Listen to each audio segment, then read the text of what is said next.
Students, आज हम पढ़ेंगे ग्रुप 15 के तत्वों की क्रियाशीलता। वो भी किसके संग? सबसे पहले ग्रुप 15 के तत्वों की क्रियाशीलता पढ़ रहे हैं हम हाइड्रोजन के साथ। तो हम आपको बता दें कि ग्रुप 15 के जो तत्व होते हैं, जब वो हाइड्रोजन के साथ क्रिया करते हैं तो हाइड्राइड बनाते हैं। क्या बनाते हैं? हाइड्राइड। और किस प्रकार का हाइड्राइड बनाते हैं? EH3 का मतलब है ई क्या है? एलिमेंट। कौन सा एलिमेंट? ग्रुप 15 के एलिमेंट। तो जब ग्रुप 15 के एलिमेंट मैंने ये लिखे और ये ग्रुप 15 के एलिमेंट जब हाइड्रोजन से क्रिया करते हैं तो हाइड्राइड बनाते हैं। किस प्रकार का हाइड्राइड बनाते हैं? EH3। मतलब हाइड्रोजन से क्रिया करेगा तो 3 H जुड़ जाएंगे। तो जब नाइट्रोजन हाइड्रोजन से क्रिया करेगा और हाइड्राइड बनाएगा तो कैसा हाइड्राइड बनाएगा? ई की जगह N और H3, इस प्रकार का। जब फास्फोरस करेगा हाइड्रोजन से क्रिया तो PH3 बनाएगा। इसी प्रकार से ये H3 जुड़ते जाएंगे। तो ये तो आप और लोन पेयर होता है इस पर, तो मैंने लोन पेयर लिख दिए सब पर। तो नाइट्रोजन का हाइड्राइड ये है, फास्फोरस का हाइड्राइड ये है, आर्सेनिक का हाइड्राइड ये है, एंटीमनी का हाइड्राइड ये है, बिस्मथ का हाइड्राइड ये है। तो आपने सीख लिया कि ग्रुप 15 के तत्व जब हाइड्रोजन से क्रिया करते हैं तो हाइड्राइड बनाते हैं। और किस प्रकार का हाइड्राइड बनाते हैं? EH3 प्रकार का हाइड्राइड बनाते हैं। इसका नाम क्या होता है? हाइड्राइड का अमोनिया। इस हाइड्राइड का नाम फॉस्फीन, आर्सिन, स्टेविन, बिस्मथीन। तो ये हाइड्राइड के क्या है नाम? ये हमारे क्या बन गए? ये हाइड्राइड बन गए हमारे। ठीक है। अब ये हाइड्राइड बन गए। जब ग्रुप 15 के तत्व हाइड्रोजन से क्रिया करते हैं तो हाइड्राइड बनाते हैं। अब हमको इन हाइड्राइड के गुण पढ़ना है। तो आप जानते हो कि वर्ग 15 है, ये हमारा वर्ग 15 के तत्व थे ये। तो जब हम ऊपर से नीचे आते हैं तो क्या होता है? आकार बढ़ता है, क्योंकि नई कक्षा जुड़ती है। तो ऊपर से नीचे आने पर वर्ग में आकार बढ़ता है। तो आकार के अनुसार हम इन हाइड्राइड के कुछ गुण बता सकते हैं। एक सूत्र है कि जो आकार क्या होता है? समानुपाती होता है अपचायक गुण के। किसके समानुपाती? अपचायक गुण के समानुपाती। यदि आकार बढ़ेगा तो अपचायक गुण भी बढ़ेगा। तो जैसे कि यहाँ तो आकार बढ़ रहा है, तो कौन सा हाइड्राइड ज्यादा अपचायक होगा? ये वाला, क्योंकि Bi का आकार ज्यादा है और जिसका आकार ज्यादा उसमें अपचायक गुण ज्यादा। ये हाइड्राइड के गुण बता रहे हैं। तो इस हाइड्राइड में ये अपचायक गुण ज्यादा होगा, क्योंकि इस Bi का आकार नाइट्रोजन से ज्यादा है। फिर से सुन लीजिए, इस वर्ग में ऊपर से नीचे आने पर आकार बढ़ता है। हर वर्ग में बढ़ता है, तो वर्ग में ऊपर से नीचे आने पर आकार बढ़ता है। और मैंने एक सूत्र बताया ये कि इस सूत्र में यदि हाइड्राइड में जो तत्व है उसका आकार ज्यादा होगा तो उस हाइड्राइड का अपचायक गुण ज्यादा होगा।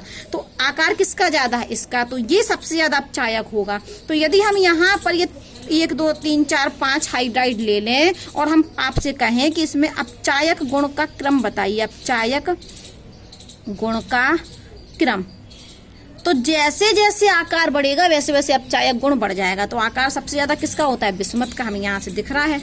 तो अपचायक गुण सबसे ज्यादा अपचायक कौन होगा? BiH3। उससे कम ये वाला, उससे कम ये, और नाइट्रोजन सबसे कम। तो इस सूत्र से हमें ये मिल गया कि आकार बढ़ने से अपचायक गुण बढ़ता है, बना दिया। अब देखो नई चीज, क्षारकीय गुण, जो क्षारकता होती है, जो क्षारकीय गुण होता है वो आकार के व्युत्क्रमानुपाती है। व्युत्क्रमानुपाती का मतलब एक बढ़ने पर एक घट रहा है। तो यदि आकार बढ़ेगा तो क्षारकीय गुण क्या होगा? घटेगा।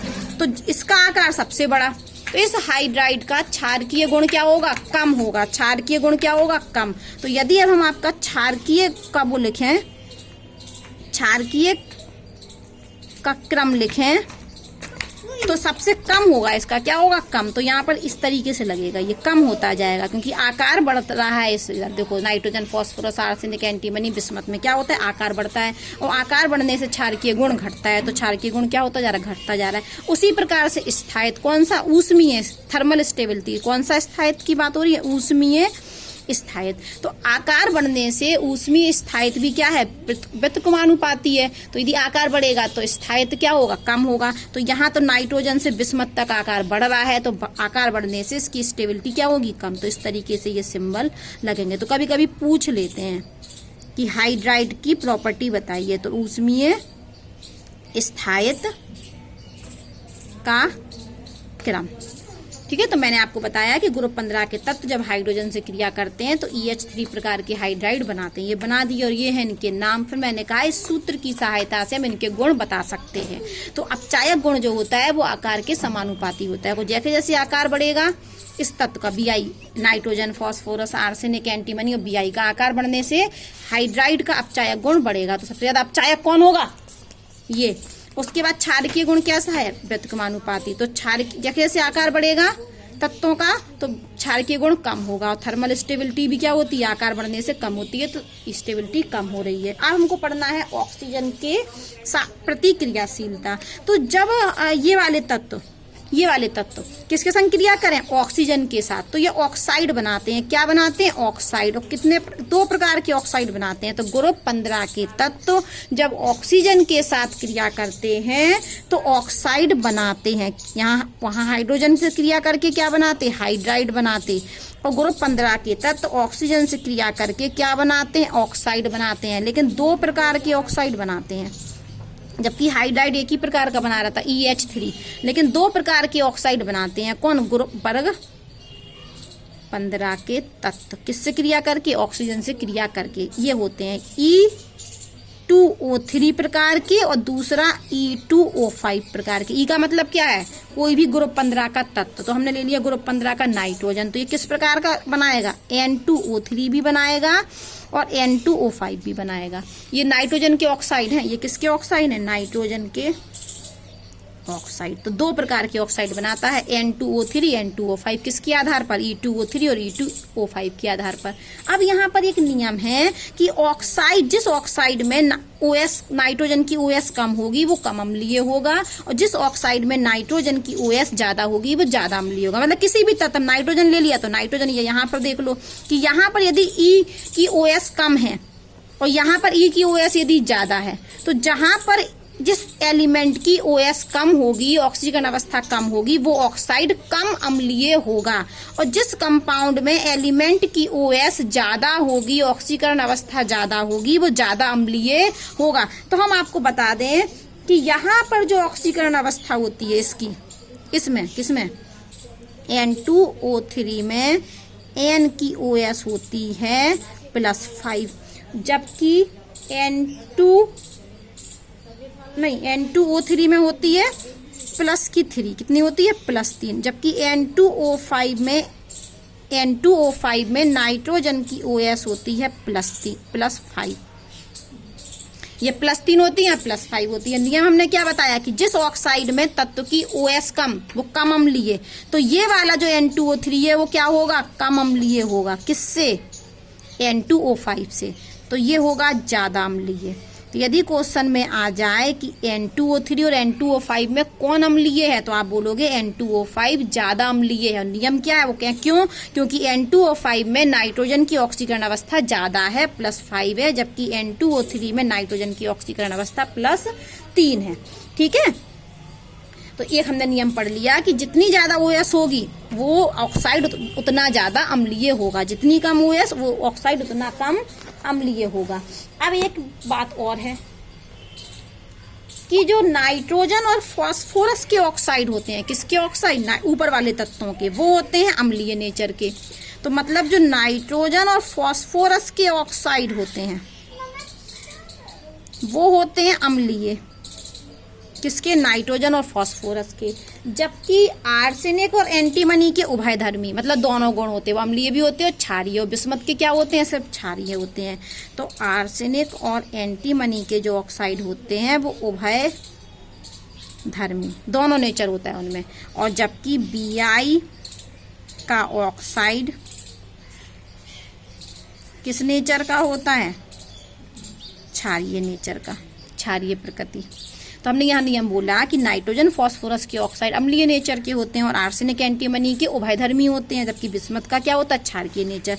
ऊपर वाले जो तत्व होते हैं उनके ऑक्साइड अम्लीय नेचर के होते हैं, बीच वाले उभयधर्मी होते हैं, मतलब दोनों गुण होता है, अम्लीय भी और क्षारीय। नीचे वाला क्षारीय। तो हम यहाँ से नियम क्या मिला हमें कि इनकी क्षारकता क्या होती है। वैसे भी यहाँ पर ऊपर से नीचे आने हाइड्राइड की तो क्या होती थी, क्षारकता घटती थी, हाइड्राइड का क्षारीय नेचर घटता था, लेकिन यहाँ पर ऑक्साइड का जो क्षारीय नेचर है वो बढ़ता है। ठीक है, तो हमने यहाँ सीख लिया कि इन नाइट्रोजन फास्फोरस के ऑक्साइड अम्लीय हैं, इन दोनों के उभयधर्मी, जबकि बिस्मथ के क्या हैं, क्षारीय। अब हमने किस किस संग अभिक्रिया पढ़ ली, हाइड्रोजन के साथ पढ़ ली और ऑक्सीजन के साथ पढ़ ली, किसकी, ग्रुप 15 के तत्वों की अभिक्रिया। अब हमको पढ़नी है हैलोजन के साथ। किसके साथ, हैलोजन के प्रति, मतलब उसके साथ क्रियाशीलता। किसकी, ग्रुप 15 के तत्वों की। तो जो यहाँ भी दो प्रकार की यहाँ हैलाइड बनाते हैं, क्या बनाते हैं, देखो यहाँ हाइड्राइड बनाते हैं, हाइड्रोजन से क्रिया करके, ऑक्सीजन से क्रिया करके ऑक्साइड बनाते हैं, और हैलोजन से क्रिया करके बनाते हैं हैलाइड। ग्रुप 15 के तत्व हैलोजन के साथ अभिक्रिया करके हैलाइड बनाते हैं, और यहाँ भी दो प्रकार के हैलाइड बनाते हैं, एक होता है EX3 और एक होता है EX5। और ई का मतलब आप समझी गए कि कोई सा भी ग्रुप हो कोई सा भी तत्व हो सकता है, नाइट्रोजन, फास्फोरस, आर्सेनिक, एंटीमनी और बिस्मथ, कुछ भी हो सकता है। ये ई है हमारा एलिमेंट, ठीक है, ये हमारा एलिमेंट है।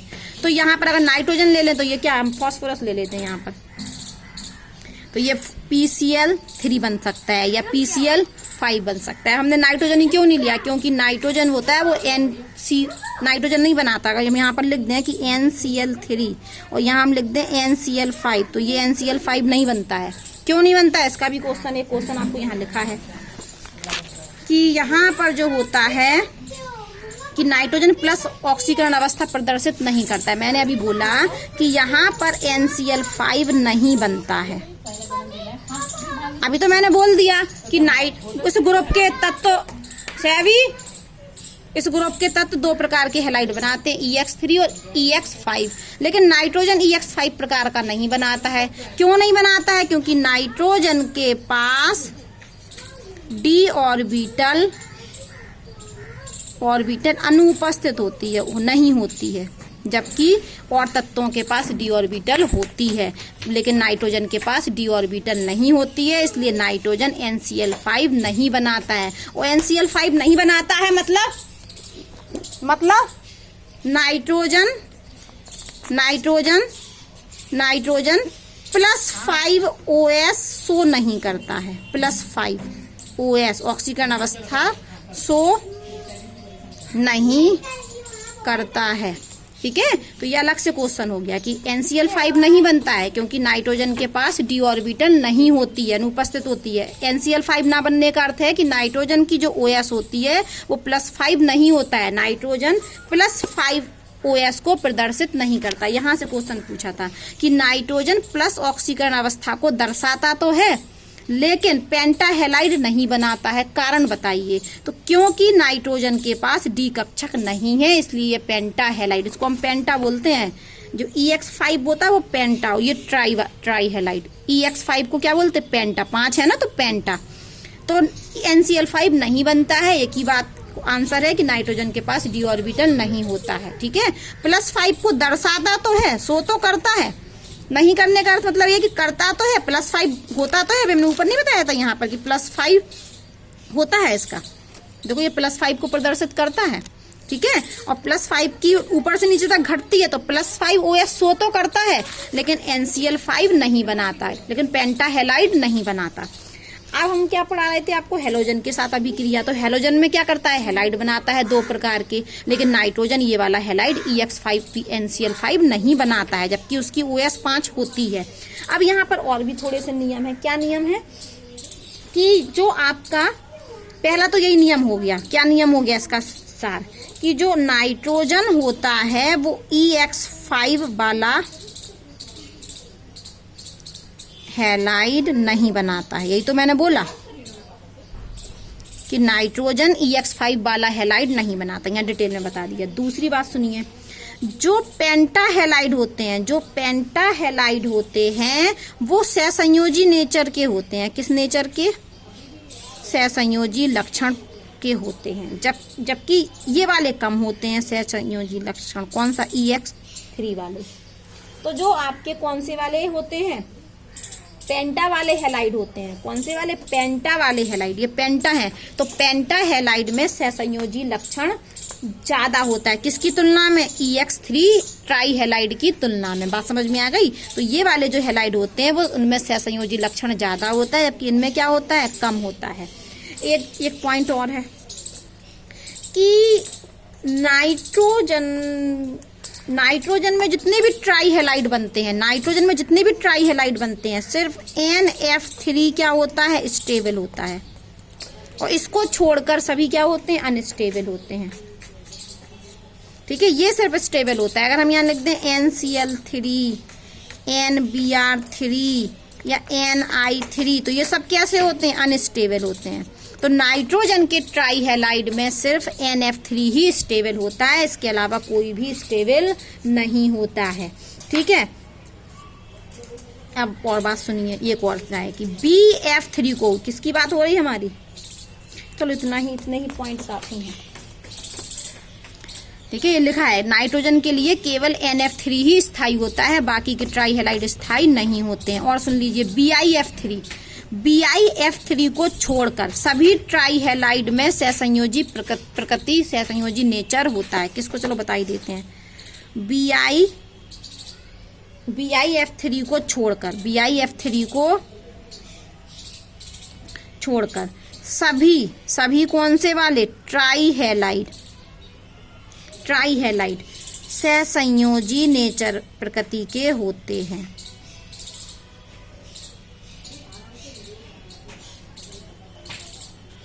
इस वाले हैलाइड को छोड़कर सभी हैलाइड क्या होते हैं, सहसंयोजी नेचर के होते हैं।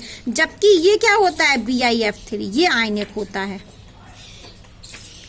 कहने का अर्थ ये है कि जितना भी बिस्मत के जो भी ट्राई हैलाइड बनेंगे, क्लोरीन के साथ, फ्लोरीन के साथ, ब्रोमीन के साथ, आयोडीन के साथ, वो सब किस नेचर के होंगे, सहसंयोजी नेचर के। लेकिन फ्लोरीन वाला BIF3 किस नेचर का होता है, आयनिक नेचर का होता है।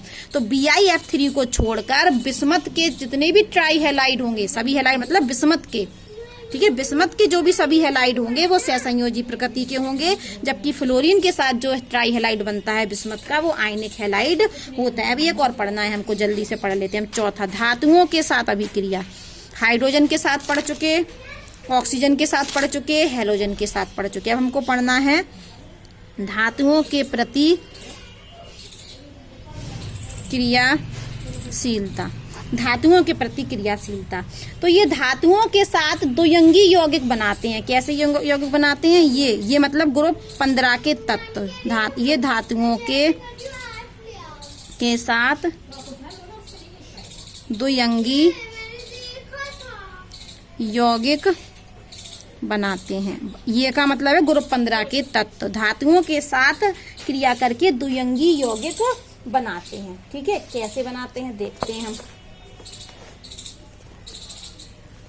और ये क्या, इसमें जो धातुओं के साथ जो ग्रुप 15 के तत्व यौगिक बनाते हैं ना, तो वो उसमें कौन सी ऑक्सीकरण अवस्था प्रदर्शित करते हैं, -3 वाली। तो धातुओं के साथ जो यौगिक बनेंगे उसमें क्या बनाते हैं, जो भी यौगिक बनेंगे उसमें कौन सी ऑक्सीकरण अवस्था प्रदर्शित करते हैं, -3 वाली।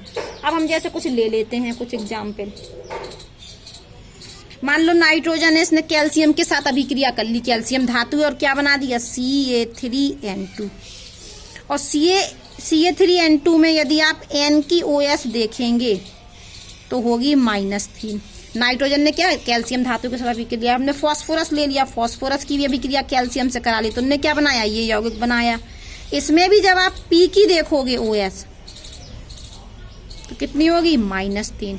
ठीक है, तो यहाँ पर ये जितने भी द्विअंगी यौगिक बनाएगा, उन द्विअंगी यौगिक में धातुओं के साथ ग्रुप 15 के तत्व धातुओं के साथ अभिक्रिया करके द्विअंगी यौगिक बनाते हैं। और इन द्विअंगी यौगिक में ग्रुप 15 के तत्व की ऑक्सीकरण अवस्था -3 होती है। इस तरीके से द्विअंगी यौगिक बनते हैं। और इन यौगिक में ग्रुप 15 के तत्व जैसे नाइट्रोजन, फास्फोरस, इनकी ऑक्सीकरण अवस्था कितनी होगी, -3 होगी। चलो हम एक और ले लेते हैं। एक और सोडियम के साथ अभिक्रिया करा दी हमने आर्सेनिक की, तो ये सोडियम आर्सेनाइड बन गया। और हमने यहाँ पर इसमें भी इसकी कितनी होगी, -3 होगी। और हमने बिस्मथ की करा दी Mg के साथ, तो ये बन गया हमारा मैग्नीशियम बिस्मथाइड, Mg3 और Bi2। और एक और बनता है हमारा एंटीमनी का जिंक के साथ, Zn3 और Sb2। इस प्रकार के द्विअंगी यौगिक बनाते हैं। ठीक है, ये लिखा है साफ साफ। यह सभी तत्व धातुओं के साथ अभिक्रिया करके द्विअंगी यौगिक बनाते हैं। द्विअंगी यौगिक में